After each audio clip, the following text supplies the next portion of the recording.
अहमद अवैस साहब, अगर आपकी कोई एक मैं आता हूँ आपकी तरफ। अहमद अवैस साहब, पूरी चार्जशीट मियां जावेद लतीफ़ साहब ने लगा दी। न्यायी साहब को आप इग्नोर कर दें। न्यायी साहब दिल जले हुए हैं, पता नहीं क्या जज्बाती हुए हैं इस वक्त पाकिस्तान को लेकर। असल में तो हम पाकिस्तान है, ये पता नहीं कौन लोग हैं।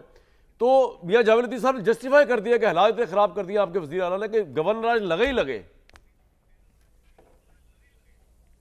तो वही बात सुने ना, वो जिस वक्त वो खराब किया था लगता तो उस वक्त लगता।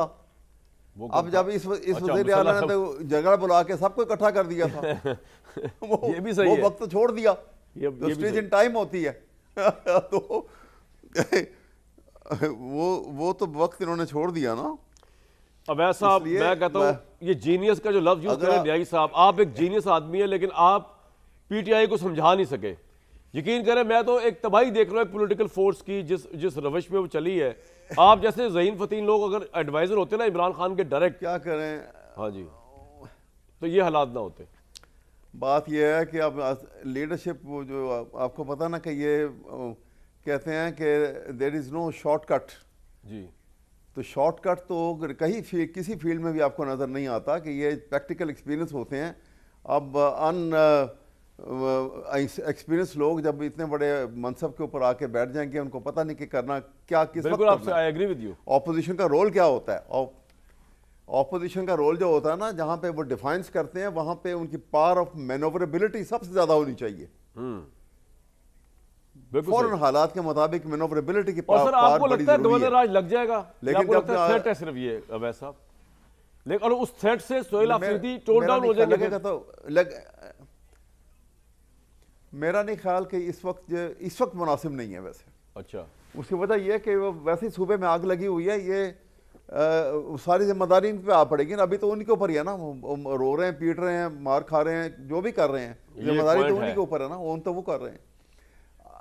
अब सारी जिम्मेदारी उनसे शिफ्ट होकर इधर आ जाएगी, वो फारिग हो जाएंगे और फारिग होकर वो एक ही काम पे लग जाएंगे फिर तो आप बजाय इसके कि उनको आपका पॉइंट वेल टेकन, बिल्कुल ठीक ना दिलाएं कि वो सारा ज़हन।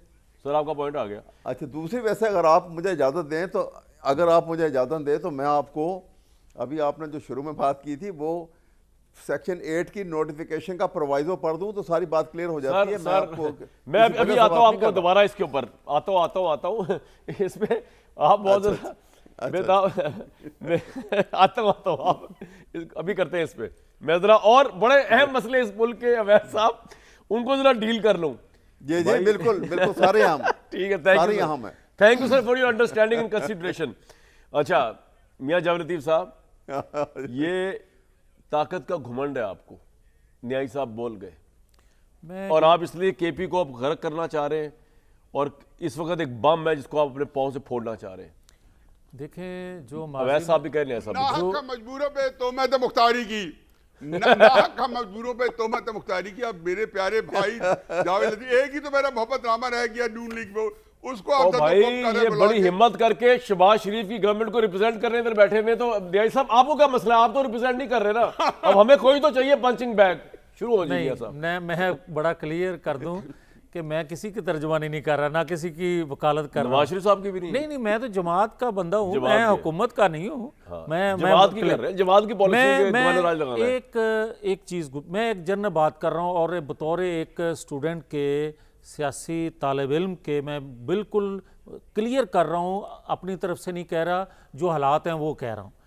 मुझे बड़ा एहतराम है, मैं बड़ी कदर करता हूँ, मैं बिल्कुल क्लियर हूँ कि हफीज़ुल्लाह नियाज़ी साहब ने जो कुछ कहा, उनकी आज तक सोच, उनकी तहरीरों पर मैं मुतफिक हूँ।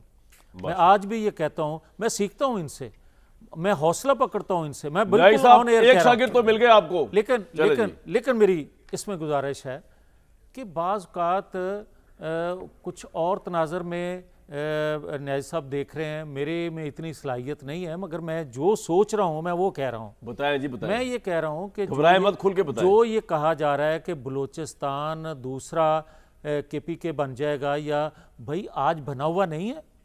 कौन कहता है नहीं बना हुआ? कोई आप बहुत से अजला ऐसे हैं जहाँ जा ही नहीं सकते दिन को, और बहुत से ऐसे अजला हैं जहाँ रात को नहीं आप जा सकते। और फिर आप मुझे ये बताएं कि एक सूबे का वज़ीर आला, ठीक कह रहे हैं अहमद अवैस साहब, कि अगर जब हालात थे जब वो थे चीफ मिनिस्टर अमीन गंडापुर, गंडापुर, अगर उस वक्त कर लेते तो बड़े अच्छे हालात थे भाई। आज जब वो मुसल्ला जदोजहद कर रहे थे, आज उससे भी ज्यादा आज उससे भी ज्यादा क्रूशल हैं। क्यों? आप मुझे ये बताएं कि खैबर पख्तूनख्वा में हालत जंग में है, आग लगी हुई है, और आप वहाँ से आपने तमाम कैबिनेट और बाकी लोगों को लेके आप अडयाला जेल के बाहर आ रहे हैं, और आप ये कह रहे हैं तोड़ के ले जाएंगे। आप ये कह रहे हैं कि इंडिया के मीडिया पे, देखिए इंडियन मीडिया पे और भी बहुत से लोगों ने बातें की हैं, आप भी कर लें, कोई हर्ज नहीं है यार। आप ये बातें कर रहे हैं जो अहमद अवैस साहब बात कर रहे हैं कि टैंकों पे बैठ के आना था, भाई यही तो गलती है उस वक्त की जो रजीम थी।